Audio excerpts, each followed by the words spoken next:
అమ్మా, హ్మ్. మీరు చల్లండమ్మా.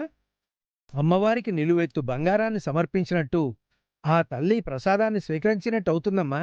రండమ్మా. హ్మ్.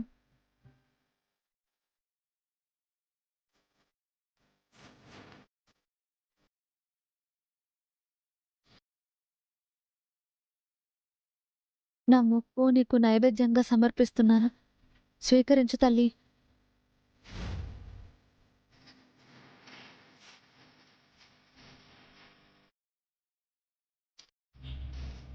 అమ్మా, నిలువెత్తు బంగారం సమర్పణ కార్యక్రమం పూర్తయింది. హ్మ్. మీ పేర్లు చెప్పండి, అర్చన చేస్తాను. రామచంద్రయ్య, రామచంద్రయ్య నామధేస్య, శ్యామల, శ్యామల నామధేస్య, రో హ్మ్.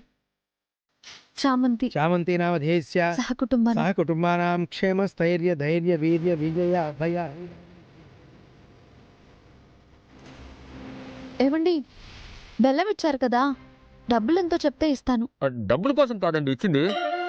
ఇక్కడికి దగ్గరలో మాకు బెల్లం తయారు చేసే కార్ఖానా ఉంది.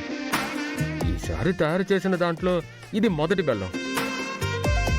దాన్ని ఎవరైతే గుడికి నిలువెత్తు బెల్లం సమర్పించడానికి వస్తారో వాళ్ళకి ఇవ్వడమే మాకు ఆనవాయితీ. ఈసారి మీరు కనిపించారు, ఇచ్చాను. డబ్బులే అవసరం లేదండి, తీసుకోను. అయ్యయ్యో, అలా అంటే ఎలా అండి? డబ్బులు ఇవ్వకపోతే పూజ చేసిన పుణ్యం నాకు దక్కదు కదా. మీరు తీసుకోవాల్సిందే. ఆ, మీరు మీ పుణ్యం గురించి చెప్తుంటే ఏం చేస్తాను? మీకు కావాల్సింది అదే కదా. సరే, ఒక 1000 రూపాయలు ఇవ్వండి. హా, అదేంటండి, అంత బెల్లానికి 1000 రూపాయలేనా?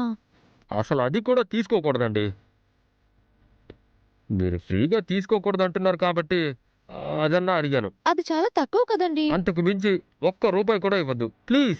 అసలు 1000 కాదు, 100 చాలు. అయ్యో, నేను తీసుకుంటాను. అయ్యయ్యో, వద్దులేండి. అమ్మా, 1000 రూపాయలు ఇవ్వు.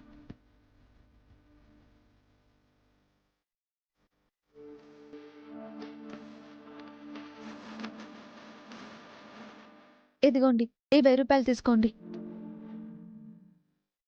ఓకే అండి, మీరు దండం పెట్టుకోండి. మ్.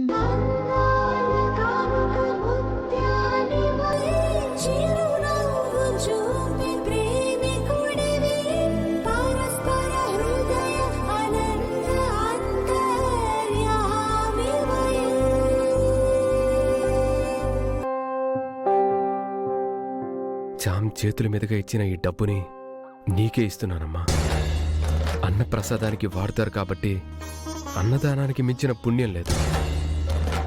ఆ పుణ్యాన్ని చామ్కే ఇవ్వండి.